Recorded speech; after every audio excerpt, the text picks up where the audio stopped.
السلام عليكم ورحمة الله وبركاته. طريقة عمل التونة بطريقة سهلة جدا وكمان موفرة جدا. الأيام دي التونة العلبة وصلت ل100 جنيه، فتعالوا نعملها مع بعض بطريقة سهلة جدا. أول حاجة هنشتري طبعا سمك التونة،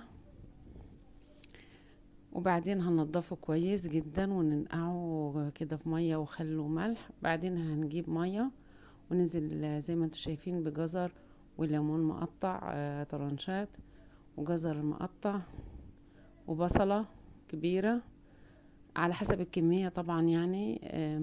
وجبت كرفس كمان. كل دي منكهات علشان نخلي ريحة التونة وطعمها حلو وتشيل ريحة اي زفارة منها. وعملت برضو يعني ايه قطعة من التوم. جبت 4 5 فصوص توم كده. قشرتهم وقطعتهم بالسكينة، ما تدقهمش ولا تفرموهم، يتقطع طرنشات بالسكينة او قطع كبيرة، يعني الفص مثلا على قطعتين 3 كده يعني. والتونة عملتها قطع كده يعني من عند بتاع السمك، خليته يقطعها لي جزل، وسلقتها لمدة حوالي ساعتين اخدت على نار هادية جدا.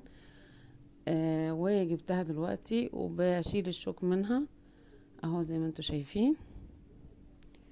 واي جلد اي شوك نخليها منه، وهنحطها في برطمان وهنحط عليه زيت.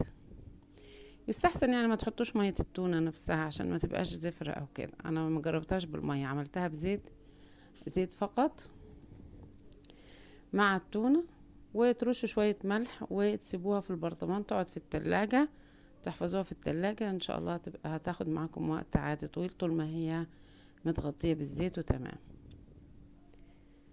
وتطلعوا طبعا منها بالطلب على قد ما هتاكلوا، وتحطوا لها بقى تتبلوها بليمون وكمون وزيت. بالهنا والشفا.